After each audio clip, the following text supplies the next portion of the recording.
বিসমিল্লাহির রহমানির রহিম। এক বৃদ্ধ তার সন্তানকে হাত ধরে টেনে নিয়ে আলেন, ডাক দিয়ে বলে, আমিনুল মুমিনিন, হুজুর আমার সন্তানের বিচার করা লাগবে। ও বাবার, আজকে যারা আছেন, যাদের ছেলে মেয়ে আছে, ওই বৃদ্ধর মতো আপনারাও শুরু করেন। খলিফা হযরত ওমর ফারুক ডাক দিয়ে বলে, বৃদ্ধা, তুমি তোমার ছেলের বিচার চাও, আমার কাছে কি অন্যায় করেছে? বলে, হুজুর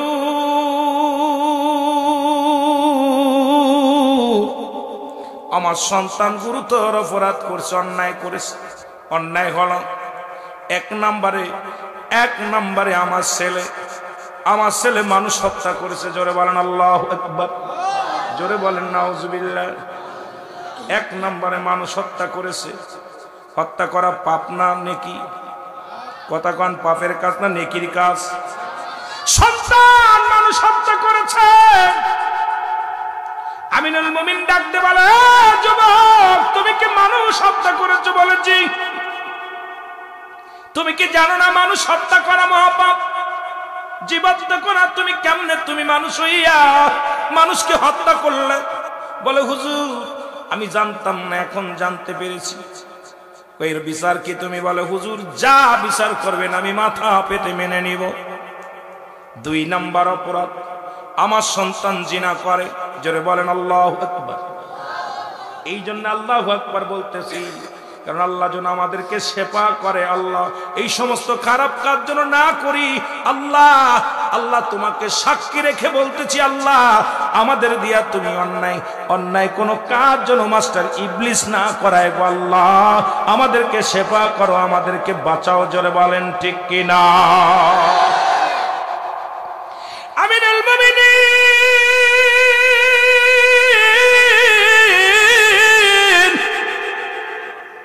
হযরত ওমর ফারুক বলে, যুবক রে 2 নাম্বার অপরাধ কি? যুবকের বলে, হুজুর 2 নাম্বার অপরাধ ছে পৃথিবীর মধ্যে জিনা করে। নাউজুবিল্লাহ। এর জিনাকারীর বিধান হলো, যদি কোন অবিবাহিত পুরুষ অবিবাহিত নারী পৃথিবীর মধ্যে জিনা করে, সর্বপ্রথম বিধান হলো তাকে 100 ডুরা মারা লাগবে। ন্যায় পরা নয়, বিচারক লাগবে। আমাদের মতো বুড়া মানুষ নয়, জোয়ান মানুষ দিয়ে তার গায়ের মধ্যে বেতের আঘাত করতে হবে। 100 ডুরা মারতে যায়, যদি কয়েক ডুরা মারার পর মারা যায়, মারা গেলে ওকে গোসল করাইতে হবে। মুসলমান তার জন্য কাফন পরাইতে হবে। জানাজা পড়া দূরত্ব আছে। এরপরে তাকে দাফন করতে হবে। দাফনের পর বাকি যে বেতের আঘাত গুলো বাদ থাকবে, এগুলো তার কবরের উপরে চালাইতে হবে। আল্লাহর কসম করে বলি, একটা বিচার যদি শুনাম এই ছাতকের জমিনে হতো, আমার বিশ্বাস যুবক যুবতী জিনাবে বিচার চিরতরে বন্ধ হয়ে যেত। জোরে বলেন ঠিক কিনা?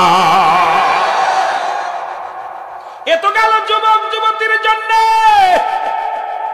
কত যুবক কত যুবতী মুসলমান এমনি তো তাদের ঠাকায় রাখতে পারছি না, তারপরে আবার যদি শরীফ থেকে শরীফা হয়, কথা কেন? তাহলে এদেরকে আমি কেমনে বাঁচাইব? কেমনে এদের ঈমান বাঁচাইব?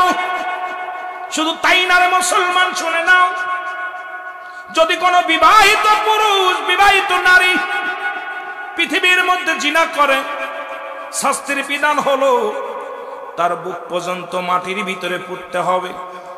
পোতা পর কঙ্কাল নিক্ষেপ করতে হবে, পাথর নিক্ষেপ করতে হবে। যতক্ষণ পর্যন্ত মৃত্যুবরণ না করবে ততক্ষণ পর্যন্ত তার গায়ে পাথর ছুঁড়ে মারতে হবে, ইট ছুঁড়ে মারতে হবে। যখন নিশ্চিত হয়ে যাবেন উনি মারা গেছে, মারা যাওয়ার পর তাকে মাটি করে উঠাইতে হবে। এরপরে তাকে কি করতে হবে? মাটি করে উঠাইয়া কুকুর শিয়াল দেখা দিতে হবে। কোন জিনাকারীর কবরে দেওয়া যাবে না, জিনাকারীর হালাত করা যাবে না রে মুসলমান। এ মুসলমান শুনে নেন, এইরকম একটা বিচার যদি সুনামগঞ্জের জমিনে হতো, একটা বিচার যদি বাংলার জমিনে হতো, আমরা আশা করি যেহেতু বাংলাদেশে 95% মুসলমান, এই দেশে এই আইনটা যদি চালু হতো, আমার দেশ থেকে জিনা ব্যভিচার চিরতরে বন্ধ হয়ে যেত। জোরে বলেন ঠিক কিনা? 2 নাম্বার 3 নাম্বার অপরাধ, যুবক আমার ছেলে মাদক সেবন করে। আমিনুল মুমিনিন বলে, যুবক রে তুমি 3টা অপরাধ করছো, গুরুতর অপরাধ। এই 3টা বিপদই বড় গুরুতর অপরাধ করছো, তোমার মৃত্যুদণ্ড। যুবক বলে, হুজুর আমার মৃত্যুদণ্ড দিবেন, আমি মেনে নিলাম। আমাকে কতল করবেন, মেনে নিলাম। আমি জানি আপনি ন্যায়পরায়ণ বাদশা, আপনার কাছে অন্যায় বিচার পাবো না, ন্যায় বিচার পাবো। তবে আমার মৃত্যু দেওয়ার আগে, আমার বিচারের আগে আমার বাবার বিচারটা করা লাগবে। কার বিচার? যেটা বলেন কার বিচার? আমার বিচার করার আগে কার বিচার করা লাগবে? বাবার বিচার করা লাগবে। খত্তাবের বেটা আমার ডাকতে বলে, তুমি কার বিরুদ্ধে অভিযোগ দাও? তুমি তো জানো না তোমার বাবা, তুমি কার বিরুদ্ধে অভিযোগ দাও? বলে, হুজুর 1 নাম্বার অপরাধ করছে আমার বাবা। পৃথিবীর মধ্যে সে আমাকে একটা ভালো মা দেয় নাই। আজকে দেখলাম যে ল্যাংটা অবস্থায় যে মেয়েগুলো সিলেটে, যেখানে 360 জন আউলিয়া আসে, রাতের অন্ধকারও দেখলাম ছাতকের জমিনে, মুসলমান গোবিন্দগঞ্জের জমিনে অসংখ্য নারীরা এখনো ঢেউ খায় রাস্তা দিয়ে। ওয়াজ করতে গেলেই বিপদ, পর্দার ওয়াজ করতে গেলেই তো বিপদ। তবুও বলতে হবে, আমি বলবো না, আপনি বলবেন না, কে বলবে রে মুসলমান? শুনে নাও, ইমানের আলোচনা যদি শুনতে হয়, আগে নিজে বাঁচতে হবে, পরিবার পরিজনকে বাঁচাইতে হবে। ইমান বাঁচাবেন কেমনে? চারিদিকে শুধু গজব আর গজব, জোরে জোরে চিল্লায় বলা যাবে না, ঠিক কিনা? নবী মুহাম্মদ সাল্লাল্লাহু আলাইহি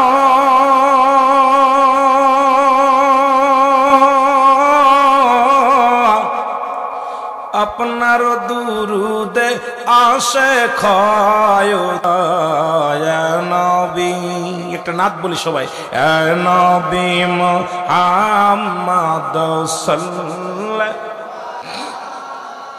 আপনার দুরুদে আসে খয়তালা বলেন, আপনার দুরুদে আসে খায়, আপনার দুরুদ পড়ে আমার আল্লাহ তাআলা।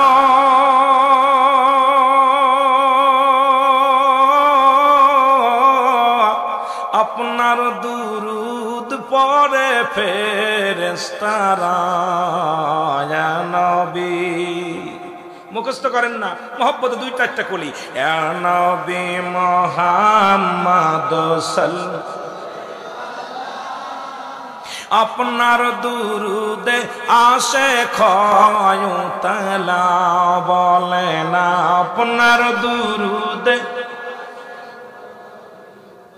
আপনার দুরুদ পড়ে আমার আল্লাহ তাআলা।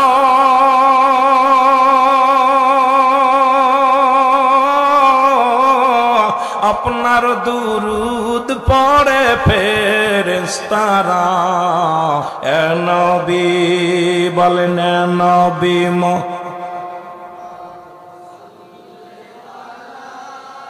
আপনার দুরুদে আসে খয়তালা বলেন, আপনার দুরুদে নবী নবী মুহাম্মদ সাল্লাল্লাহু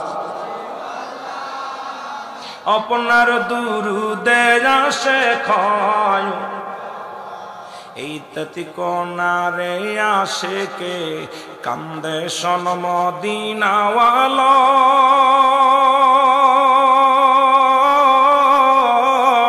আমরা আর কিছু চাই না, চাই শুধু কদম তলা।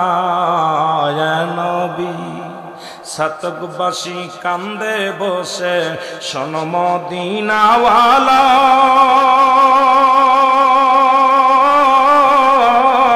আমরা আর কিছু চাই না, চাই শুধু চরণ তলা। ইয়া নবী বলো ইয়া নবী মুহাম্মদ, আপনার দুরুদে আসে ক্ষয় এ দুনিয়ার মুসলমান।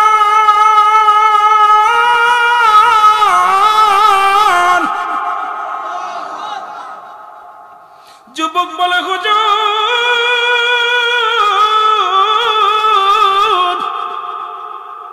আমার বিচার করার আগে আমার বাবার বিচার করা লাগবে। মনে আছে? বলে যুবক রে কিসের বিচার? বলে পৃথিবীর মধ্যে আমাকে একটা ভালো মা দেয় নাই, আমার যে মাটা দিছে গো এই মা পর্দা করে না, বেগানা পুরুষের সঙ্গে চলাফেরা করে, দাউসের মতো চলাফেরা করে। আমার মা জিনাকারিনী, সুতরাং আমার আব্বার ভুল, সে আমাকে একটা ভালো মা দেয় নাই। আজকে যারা অবিবাহিত যুবক আছিস, তোদের পায়ে ধরে বলে যায়, তোদের হাতে ধরে বলে যায়, ও মুসলমান শোন, আমরা সুন্দরী পুজোরি ছেড়ে দিই, আমরা সুন্দরী পুজোরি ছেড়ে দিই। একজন ভ্যান চালকের মেয়ে বিয়ে কর, রিক্সা চালকের মেয়ে বিয়ে কর। এরে মুসলমান শোন, বিয়ে করার আগে দেখবো ওই মেয়েটা কোরআন পড়তে পারে কি না, ওই মেয়েটা পর্দা করে কি না, ওই মেয়েটা পর্দার মধ্যে চলাফেরা করছে কি না। মুসলমান আগের যুগে যখন আমাদের মুরব্বী একরাম যখন বিয়ের জন্য পায়গাম নিয়ে আসতো, আগে দেখতো মেয়ের কই পরিবার, তারপরে নানার কুল, নারীর কুল, মাতৃকুল, পিতৃকুল গুলো ভালো করে যাচাই বাছাই করে দেখতো। তারা রূপের পাগল ছিল না, তারা ছিল গুণের পাগল। এই গুণধারিণী মা যারা এখনো ঘরে আছে, রাস্তা দিয়ে চললে ঘন্টা দিয়ে চলে, এই গুণধারিণী মা যাদের ঘরে আছে এখনো কাপড় পরে, মাথার কাপড় তাদের পরে না। আর ডিজিটাল দেশের ডিজিটাল মহিলাগুলো মাথায় তো দূরের কথা, গায়ে ওন্না পর্যন্ত রাখে না। জোরে বলেন ঠিক কিনা? তোদের হাতে ধরে বলে যায়, তোদের পায়ে ধরে বলে যায়, ওই মেয়েটা কালো হোক, ওই মেয়েটা টারা হোক, ওই মেয়েটা একজন রিক্সা চালকের মেয়ে হোক, ভ্যান চালকের মেয়ে হোক, একজন আদর্শবান আদর্শ নারী, পর্দাশীলতা নারী যদি তোর কপালে জুটে যায়, তোর দুনিয়ার জিন্দেগি ভালা। জোরে বলেন ঠিক কিনা? আমি আমার মাদেরও বলে যাই, মা ও বোনেরা শোন, ওই ডিজিটাল করতে করতে দেশটা এবার গেছে গুল্লায়। ওরা বলতে গেলে বড় কষ্ট হয়, পর্দার ওয়াজ তো চলেই না। ও মুসলমান, সুদের ওয়াজ করা যাবে না, ঘুষের ওয়াজ করা যাবে না। কোথায় যাব বিপদ চারিদিকে রে মুসলমান, একটু না বললে নয়। আমারও তো মরা লাগবে, কবরে যাওয়া লাগবে। আমি মাদেরকে বলবো, মা যখন বিবাহের বয়স হয়ে যাবে, দাদা দাদির কাছে, নানা নানির কাছে দাবি করবা, দাদি গো যে ছেলে ভ্যান চালাক, রিক্সা চালাক, এমন একটা ছেলের সঙ্গে আমাকে দাও, 5 ওয়াক্ত সালাত আদায় করে, একটু সত্যের পথে চলে, হালাল খাদ্য খায়, ঘুষ করে না, সুদ করে না, জিনা করে না, এমন একটা ছেলে দাও যে ব্যক্তি আল্লাহ যখন 5 বার যখন আমার আল্লাহর ঘরে ডাক দেয়, আল্লাহু আকবার বলে, ওই পাগল সব কাজ ফেলে তুই আল্লাহর সঙ্গে সাক্ষাতে চলে যায়। এমন একটা দিনদার যুবক মারে, তোর জীবনে যদি একবার জুটে যায়, তোর কপাল খুলে যাবে, কপাল খুলে যাবে, এই দুনিয়ার মধ্যেই জান্নাতি হবে। জোরে বলেন ঠিক কিনা? আজকে আমি আপনাদের কাছে দাবি করে যাই, এই দুইটা জিনিস খেয়াল রাখবে। আজকে দেখি ছেলের কত টাকা ইনকাম। এই জন্য ছোট্টবেলা থেকে শুনেছিলাম, বাবাই বলতো মানুষের মতো মানুষ হতে হবে, দাদাই বলতো মানুষের মতো মানুষ হতে হবে, চাচাই বলতো মানুষের মতো মানুষ হতে হবে, শিক্ষক বলতো মানুষের মতো মানুষ হতে হবে, গুরুজন বলতো মানুষের মতো মানুষ হতে হবে। এখন বুঝতে পারি কেন বলেছিল মানুষের মতো মানুষ হতে। মুসলমান শুনে নাও, বিদেশ থেকে পিএইচডি করে ডক্টর হইয়া এমবিবিএস ডাক্তার হইয়া হাসপাতালে বড় চাকরি নিল, যারা টাকার জন্য যারা অপারেশন থিয়েটারে যায় না, যাদের হাতে টাকার জন্য রোগী মারা যায়, ওই আয়াত নামে একটা ছেলে যার সুন্নাতে খাতনা নিতে যাইয়া ওরে মুসলমানি করতে যায় তারে মেরে ফেলেছে, আবার তার জন্য 6 লক্ষ টাকা দাবি করেছে। আমি মনে করি তোরা পিএইচডি করার যাই কর, এই সমস্ত ডাক্তারগুলো কোনো মানুষ না, এরা জানোয়ার। এই সমস্ত মানুষ, এরা এই ডাক্তারগুলো মানুষ না অমানুষ? আরো যারা বলা লাগবে মানুষ কি অমানুষ? আরো যারা বলেন মানুষ কি অমানুষ? বিদেশ থেকে ডক্টর ইঞ্জিনিয়ার হইয়া বাংলার জমিনে আসে বড় বড় অফিস আদালত গুলো দখল করে বসে আছে, যাদের কলম চলে না ঘুষের জন্য, যারা কলম চলে না, যারা ঘুষ ছাড়া যাদের কলম চলে না, এই সমস্ত অফিসাররা, এই সমস্ত দুর্নীতিবাজরা এই আমার বাংলার জমিনে বড় বড় চেয়ার গুলো দখল করে বসে আছে। বাবারা শুনে নাও ও বাদান, আবার কিছু বাহিনী আছে রাস্তায় দাঁড়ায় 20 টাকাও ঘুষ খায়। আমি আপনাদেরকে বলে যাই মুসলমান, আপনাদেরকে জানায়া দিয়ে যায় এই সমস্ত ঘুষখোর অফিসাররা মানুষ কি অমানুষ? ওরা মানুষ হতে পারে না, কারণ অমানুষ হয়েছে। বিদেশ থেকে ডিগ্রি আনছে, অফিসে বইয়া সুদ খায়, অফিসে বইয়া ঘুষ খায়, ঘুষ ছাড়া যাদের কথা বলে না, এরা মানুষ হতে পারে না, অমানুষ। আল্লাহর কসম করে বলি, আমি গুনাহগার দেখেছি ঢাকার শহরে যতগুলো বৃদ্ধাশ্রমে দেখেছি, অধিকাংশ শিক্ষিত ছেলে মেয়েদের বাবা মা। আবার পৃথিবীর মধ্যে দুর্নীতিবাদ, এক দুর্নীতিবাদ হলো 1 নাম্বার হলো শিক্ষিত মানুষ, ঘুষখোর হলো 1 নাম্বার শিক্ষিত মানুষ। জোরে বলেন দুর্নীতিবাদ, শিক্ষিত মানুষ, ঘুষখোর। জোরে বলেন। রাগ করেন। ওই আমার দেশের কৃষক ঘুষ খায় না, আমার দেশের শ্রমিক ঘুষ খায় না, আমার দেশের ধান চালক ঘুষ খায় না, আমার দেশের রিক্সা চালক ঘুষ খায় না, আমার দেশের অফিসাররা পিএইচডি নিয়ে ডাক্তারি হইয়া অফিসের মধ্যে বইয়া যারা ঘুষ ছাড়া তাদের কলম চলে না, আমার দেশের 90-95% ওই শিক্ষিত সমাজই হলো দুর্নীতিবাদ। জোরে বলেন ঠিক কিনা?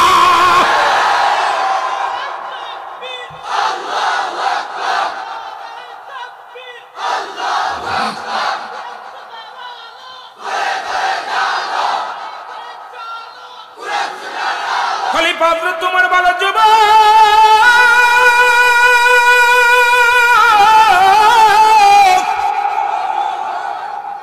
তুমি মৃত্যুদণ্ড তোমার বড় হুজুর।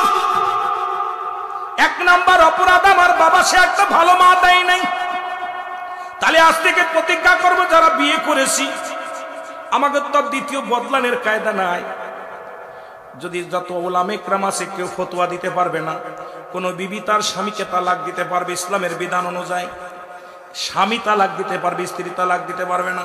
কিন্তু আমাদের আইন উল্টো, যদি আপনাকে নির্যাতন করে, এখন নারী শাসিত দেশ, বাবারা আপনার বউটা চলে গেছে বিনা কারণে আপনার জেল খাটাবে, জরিমানা দেওয়া লাগবে। আর বউ যদি কারুর লগে চলে যায় এর কোনো মামলা নাই, আপনি ছেড়ে দিলেই জেলখানায়। জোরে বলেন ঠিক কিনা? সবাই উল্টো পাল্টা সবাই, কোন বিধান নাই।